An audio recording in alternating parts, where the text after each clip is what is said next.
नमस्कार। ओम नमः शिवाय। हर हर महादेव हर।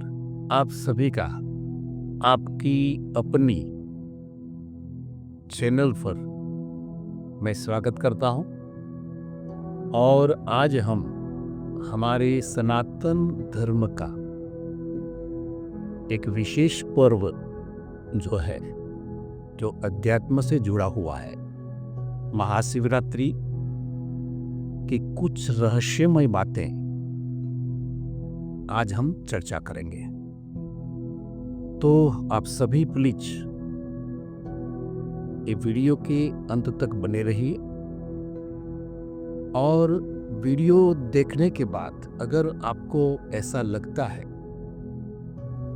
कि इस वीडियो में मुझे कुछ नया जानने को मिला है, आपके लाइफ में कहीं भी आपको मदद कर सकता है, तो दोस्तों इसको सब्सक्राइब कीजिएगा, आइकॉन की घंटी दबाइएगा, लाइक कीजिएगा और आपके जितने भी स्पिरिचुअल रिलेटिव्स हैं, दोस्त हैं, इन सभी को ये वीडियो शेयर भी कीजिएगा। तो चलो दोस्तों, अब हम स्टार्ट करते हैं हमारी सनातन धर्म संस्कृति का एक विशेष पर्व, महाशिवरात्रि। वैसे तो दोस्तों हमारे सनातन धर्म में त्योहार और पर्व का एक विशेष महत्व होता है। इन सभी त्योहारों में 5 रात्रि ऐसी है जो सीधी अध्यात्म प्राप्ति से जुड़ी हुई है। इसमें 2 रात्रियां ऐसी है जो कंटिन्यू 9 दिन तक चलती है। चैत्र शुक्ल पक्ष की प्रतिपदा से लेकर के रामनवमी तक का जो 9 दिवस का समय है, ये गुप्त नवरात्रि होती है। और शक्ति की उपासना करने वालों के लिए, साधना के लिए एक विशेष रात्रि आयोग होती है। और अश्विन मास के शुक्ल पक्ष की प्रतिपदा से लेकर के नवमी तक की जो नवरात्रि है, इसको भी नवरात्रि बोलते हैं। ये भी शक्ति उपासना के लिए एक विशेष पर्व है और अबाल वृद्ध सभी के लिए एक त्योहार भी है। 2 रात्रियां ये हुई। तीसरी रात्रि जो है वो है जन्माष्टमी। आप सब जानते हैं कि जन्माष्टमी जो है वो श्रावण कृष्ण पक्ष की अष्टमी मध्यरात्रि 12 बजे रोहिणी नक्षत्र में विष्णु के अंश स्वरूप भगवान श्री कृष्ण का जन्म हुआ था। और आध्यात्मिक प्राप्ति के लिए ये रात्रि भी एक विशेष हम सबके लिए है। अश्विन मास के कृष्ण पक्ष की चतुर्दशी यानी कि दीपावली के अगला दिन, जिसको काल रात्रि बोलते हैं, ये रात्रि खास करके जो तंत्र और अघोर विद्या से जो साधक जुड़े हैं, इनकी साधना के लिए एक विशेष रात्रि है। हमारे हिंदू पंचांग के अनुसार कार्तिक मास से लेकर के अश्विन मास तक की कृष्ण पक्ष की त्रयोदशी को शिवरात्रि कही जाती है। इस सभी शिवरात्रि में माघ मास की कृष्ण पक्ष की त्रयोदशी को महाशिवरात्रि कहा जाता है। क्या आप जानते हैं कि महाशिवरात्रि केवल एक पर्व या त्योहार नहीं है, लेकिन एक ऊर्जावान रात है जो उस दिन साधना करने से हम सबकी किस्मत बदल सकती है। हम सब शिवरात्रि मनाते हैं, शिवरात्रि के दिन फास्ट भी रखते हैं, उपवास भी रखते हैं, शिव जी की पूजा भी करते हैं। लेकिन क्या आपने कभी सोचा है कि इस दिन ऐसा क्या खास होता है जो इसे अन्य दिनों से, अन्य त्योहारों से अलग बनाता है? आज मैं आपको शिवरात्रि के 5 रहस्यों के बारे में इस वीडियो में चर्चा करने वाला हूं। सबसे पहले जो रहस्य महाशिवरात्रि के दिन बनता है वो साइंटिफिक है दोस्तों। महाशिवरात्रि के दिन हमारी गैलेक्सी में जो चंद्र जो हमारे मन से जुड़ा हुआ है, जो वाटर एलिमेंट्स का ग्रह जिसको कहा जाता है, वो पृथ्वी से नजदीक होता है और इसकी सीधी किरण पृथ्वी पर आती है। साइंटिफिक दृष्टि से देखा जाए तो हमारी जो ये बॉडी है, हमारा जो शरीर है, वो पंचमहाभूत का है और इस पंचमहाभूत में सबसे ज्यादा अगर हमारी बॉडी में कोई एलिमेंट्स है तो वो है वाटर एलिमेंट्स, यानी कि जल तत्व। चंद्र भी जल तत्व से जुड़ा हुआ है।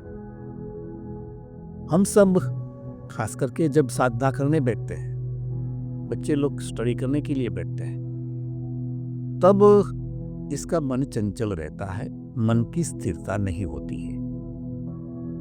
अगर आप शिवरात्रि के दिन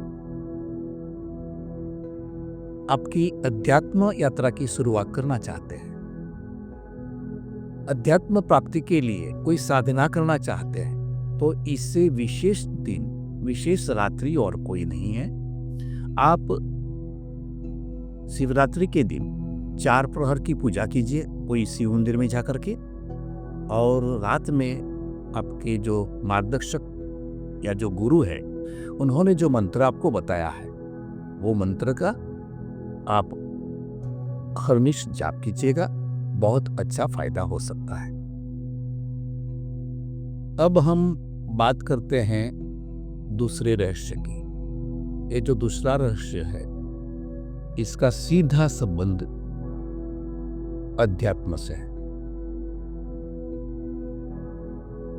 महाशिवरात्रि का मतलब यह है आध्यात्मिक दृष्टि से पुरुष और प्रकृति का मिलन, शिव और शक्ति का मिलन, जीव और शिव के मिलन की रात्रि, और जति और सती की सहज साधना की एक गुप्त रात्रि। हमारी सनातन धार्मिक परंपरा में अध्यात्म प्राप्ति के 2 प्रमुख मार्ग रहे हैं। पहला मार्ग जो है वो योग मार्ग है और दूसरा जो है वो सहज यानी कि सरल मार्ग है। योग मार्ग से सन्यासी, तपस्वी जुड़े हुए होते हैं और सहज साधना से गृहस्थ लोग जुड़े हुए होते हैं। मैं अभी जो बात करने वाला हूं ये दोनों परंपराओं की बात करने वाला हूं इस रात्रि के संदर्भ में। तो जो योगी लोग हैं, जो सन्यासी है, इस रात्रि को पूरी रात जागरण करते हैं और इसके पीछे का रीजन एक ही है। महाशिवरात्रि के दिन अक्सर दिनों में जो हमारी ये जो रीढ़ की जो हड्डी होती है, इसमें एक आध्यात्मिक ऊर्जा प्रवाहित होती रहती है। लेकिन महाशिवरात्रि के दिन जो खगोलीय, जो ब्रह्मांडीय जो एक ऊर्जा उत्पन्न होती है, तो वो हमारी रीढ़ की हड्डी में भी वो ऊर्जा प्रवाहित होती है। तो तपस्वी लोग जो है, जो हठ योग करते हैं या तो फिर जो भी योग साधना करते हैं, वो पूरी रात, खास करके रात के 12 बजे तक ये साधना करते करते अपनी कुंडलिनी शक्ति को जागृत करते हैं और शिव यानी कि परम तत्व का साक्षात्कार करते हैं। सहज साधना की बात करते हैं दोस्तों, तो ये जो परंपरा है एक विशिष्ट परंपरा रही है हमारे सनातन धर्म के अंदर, जो खास करके गृहस्थ धर्म से जुड़ी हुई है। हमारे भारतवर्ष के कोई भी कोने में चले जाइए तो वहां हमें गृहस्थ संत का नाम जरूर मिलेगा। काशी चले जाइए, वहां कबीर जी है, जो भारतीय अध्यात्म में सबसे बड़ा नाम है। आप राजस्थान चले जाइए, वहां मीराबाई है। आप गुजरात चले जाइए, वहां नरसिंह मेहता है। महाराष्ट्र में चले जाइए तो वहां तुकाराम है, ज्ञानेश्वर है। दक्षिण में जाइए तो संत तिरुवल्लम है। आप कहीं भी चले जाइए, पंजाब में चले जाइए तो वहां नानक साहब है। यानी कि पूरे भारत में एक गृहस्थ संतों की जो परंपरा जो रही है, एक विशिष्ट परंपरा रही है। विशिष्ट परंपरा इसीलिए है कि जब हमारे भारतवर्ष पर विदेशियों ने आक्रमण किया था और एक धर्म परिवर्तन की एक जबरदस्त जो झुंबेश ये लोग चला रहे थे, उस वक्त हमारे ये जो गृहस्थ संत है वो आगे आकर के खड़े हो गए थे और हमारे सनातन धर्म को बचा लिया था। दोस्तों, तो ये जो सहज साधना की बात मैं कर रहा हूँ, जति और सती की। सती का नाम तो आपने कई बार सुना होगा, लेकिन जति आज के युवाओं के लिए एक अनसुना हुआ नाम होगा। जति का मतलब ये होता है कि जो निजारी पुरुष है, जिसके अंदर कोई वासना नहीं है। वासना not only for sexual but overall वासना। जिस पुरुष ने सभी प्रकार की वासनाओं का त्याग किया है। संत कबीर कहते हैं, अजर पियाला पीरू तना, जेने तेने नहीं जरे। जिस नर ने इसका पान किया है वो अपने तन में तप करे। यानी कि सहज साधना में शरीर शोधन की प्रक्रिया के साथ परम तत्व को मिलने की, इसके साक्षात्कार करने की एक सरल साधना होती है। सती के बारे में तो आप जानते हैं कि जो स्त्रियां हैं वो हमारे सनातन धर्म की, हमारी आर्य संस्कृति में के जो नियम रूल्स है, वो जो मैं यहां नहीं बता सकता हूं डिटेल्स के अंदर, लेकिन जिस स्त्री ने सत्य को जाना है, सत्य को माना है और सत्य के राह पर चल रही है, वो स्त्री सती है। हमारे भारतवर्ष में, हमारे सनातन धर्म में ऐसी 7 सतियों की कहानी है। सती द्रौपदी, सती कुंता, सती अहिल्याबाई, कई सतिया का नाम हमें मिलते हैं। तो ये महाशिवरात्रि के दिन एक गुप्त रहस्य ये जति सती की साधना का है।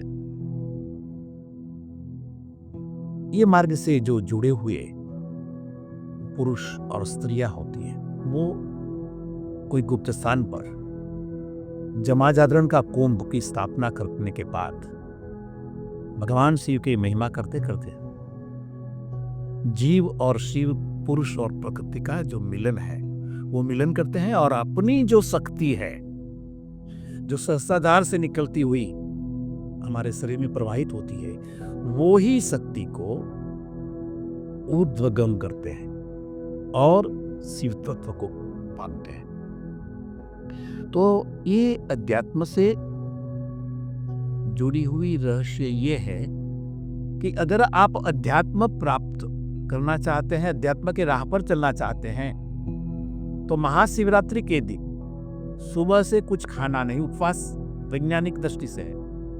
क्योंकि उस दिन मैंने बताया कि चंद्र का सीधा संबंध पृथ्वी से होता है। चंद्र जो है जल तत्व का ग्रह है। हम देखते हैं पर डे समंदर के अंदर भरती और ओट होती है। विशेष करके पूर्णिमा के दिन समंदर में बड़ा उफान होता है। जो कचरा समंदर के अंदर गिरा है वो सब बाहर फेंकता है और अमावस्या के दिन ओट आती है, यानी कि अपने अंदर समाहित हो जाता है। तो ये दिन का जो रहस्य यही है कि अगर आप अध्यात्म के पथ पर चलना चाहते हैं, अध्यात्म प्राप्ति करना चाहते हैं, तो कोई समर्थ गुरु के पास जाइए, इनसे गुरु मंत्र लीजिए। हाँ दोस्तों, महाशिवरात्रि का जो पर्व है, खास करके दीक्षा लेने के लिए सबसे अच्छा दिन है। महाशिवरात्रि के दिन जिसको साधु बनना है, जिसको संसार का त्याग करना है, उसको शिवरात्रि के दिन दीक्षा दी जाती है। जति और सती की परंपरा में भी, यानी कि संत परंपरा में भी, हमारी लौकिक परंपरा में भी महाशिवरात्रि के दिन पाठोत्सव होता है और वहां पाठोत्सव में समर्थ गुरु द्वारा अधिकारी शिष्य को दीक्षा दी जाती है। अगर आपके पास कोई गुरु है, मार्गदर्शक है तो ठीक है, नहीं है तो भगवान भोलेनाथ शिव जी की जो पंचाक्षरी मंत्र है ओम नमः शिवाय, इसका भी आप अहर्निश जाप कीजिएगा, जरूर आपको अध्यात्म की प्राप्ति होगी। अब हम तीसरे रहस्य की बात करते हैं। ऐसा कहा जाता है कि जो रुद्राक्ष होता है, इसकी जो ये प्रत्येक, इसका जो ये मुख है, इसको धारा बोलते हैं। ये प्रत्येक धारा के अंदर भगवान शिव की ऊर्जा प्रवाहित होती है और रुद्राक्ष धारण करने से हमारी ऊर्जा कई गुना बढ़ जाती है। लोकोक्ति और शिव पुराण के मुजब शिवरात्रि के दिन अगर हम रुद्राक्ष धारण करते हैं तो वो ऊर्जावान बन जाता है। शिव पुराण के अनुसार भगवान शिव जब गहरे ध्यान में थे तब उनकी आंखों से करुणा के आंसू पृथ्वी पर गिरे और इस जो आंसू के बूंद गिरे, इनमें से एक पेड़ का आविर्भाव हुआ जिसका नाम रुद्राक्ष रखा गया। रुद्राक्ष का अर्थ होता है रुद्र प्लस अक्ष। रुद्र यानी कि शिव और अक्ष यानी कि आंसू, भगवान शिव के आंसू। तो शिवरात्रि के दिन आपको रुद्राक्ष धारण करने से एक बड़ी एनर्जी मिलती है। दोस्तों, कई बार मुझे जिज्ञासु जन पूछते हैं कि कौन सा रुद्राक्ष धारण करना चाहिए, कितने मुख वाला रुद्राक्ष धारण करना चाहिए और कौन सी साइज का रुद्राक्ष धारण करना चाहिए। तो मैं इनके भी एक आध मिनट में बता देता हूँ। मैं बहुत लंबे समय से रुद्राक्ष पर साइंटिफिक वर्क कर रहा हूँ, इसका मैंने लेबोरेटरी टेस्ट भी कराया है। तो इसमें रुद्राक्ष में सबसे ज्यादा अगर कोई रसायन है तो वो है प्राणवायु, इसमें फास्फोरस भी। तो रुद्राक्ष के अंदर, रुद्राक्ष जितना बड़ा होता है इतनी ऊर्जा इसमें ज्यादा होती है। कई लोग बोलते हैं कि महाराज की पंडित जी हम ये रुद्राक्ष पहनेंगे इतना बड़ा तो लोग क्या कहेंगे। मैं इसको बोलता हूं कि अगर आप फिरोजा का यहाँ ब्रेसलेट पहनते हैं तो इसकी शर्म नहीं आती है आपको। काला लाल पीला धागा पहनने से शर्म नहीं आती है, लेकिन शिव की रुद्राक्ष पहनने से आपको शर्म आती है। और ये रुद्राक्ष की जो माला है किसी को दिखाने के लिए नहीं है, आपको अपनी चमड़ी से इसका, आपकी स्किन से इसका टच कराना है, तो अंदर पहनना है। जितना बड़ा हो सके, कम से कम 15 mm से ज्यादा रुद्राक्ष अगर पहनते हैं तो ही इसका लाभ मिलता है। तो शिवरात्रि के दिन पंचमुखी रुद्राक्ष, चाहे आप 27 रुद्राक्ष ले लीजिए, चाहे 54, चाहे 108 रुद्राक्ष आप ले लीजिए। और इस रुद्राक्ष को पहले तो आप इसमें बहुत डस्ट होती है, तो कपड़े धोने का जो ब्रश होता है इससे साफ कीजिएगा। बाद में इसको पवित्र जल या तो गंगा जल से इसको स्नान कराइए। इनके बाद इसको कुछ घंटों के लिए, कम से कम 24 घंटों के लिए गाय के घी या तो फिर सरसों के तेल के अंदर 24 आवर्स रहिए, ताकि इसमें रखने से इसका एक लेमिनेशन हो जाता है। ये रुद्राक्ष लाइफ में कभी फटेगा नहीं। इनके बाद इसको बाहर निकालिए। ये शिवरात्रि के पहले ही ये प्रक्रिया कर लेनी चाहिए। 24 घंटे तक सरसों के तेल या तो गाय के घी में रखने के बाद बाहर निकाल के इसको सूर्य के जहां किरण ज्यादा होते हैं वहां रखिएगा, सूर्य के किरण भी मिलेगा। फिर सूख जाने के बाद इसको गाय के कच्चे दूध में इसको रखिए थोड़ा सा वक्त के लिए। फिर इसको बाहर निकाल करके शुद्ध जल या तो गंगा जल से इसको स्नान कराइए, कपड़े से इसको पोंछ लीजिए और हर दाने पर ओरिदल चंदन का टीका लगाइए यहाँ और बोलिए ओम नमः शिवाय।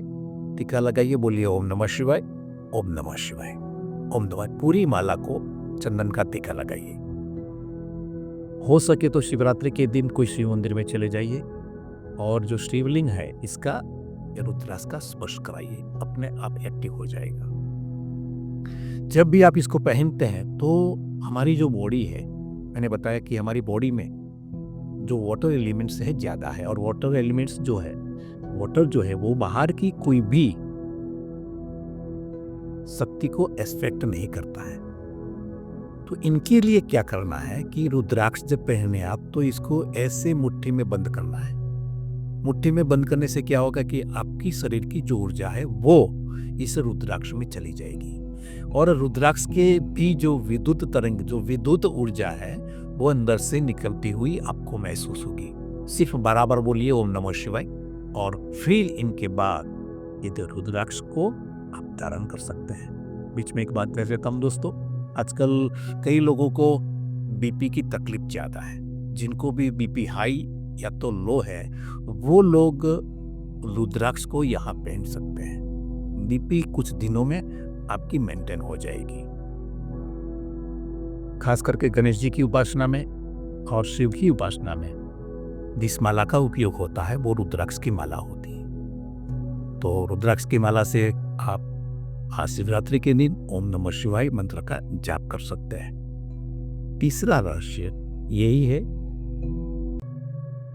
शिवरात्रि के दिन अगर कोई रुद्राक्ष धारण करता है तो शिवरात्रि की ऊर्जा और ये रुद्राक्ष की ऊर्जा, दोनों ऊर्जा इसकी बॉडी को मिलती है। रुद्राक्ष की महत्ता तो आप देखिए, जितने भी संत महात्मा है, जितने भी आध्यात्मिक पर्सन है, अध्यात्म से जो जुड़े हुए, वो सभी के गले में एक रुद्राक्ष की माला होगी। रुद्राक्ष के लिए एक अलग से वीडियो भी बनाऊंगा। अब जो चौथा रहस्य है दोस्तों, वो मेले का है। हमारे भारतवर्ष में सभी जगह पर, खास करके हमारे जो 12 ज्योतिर्लिंग है वहां और कई जगह पर जहां शिवालय है वहां शिवरात्रि का धार्मिक मेला लगता है।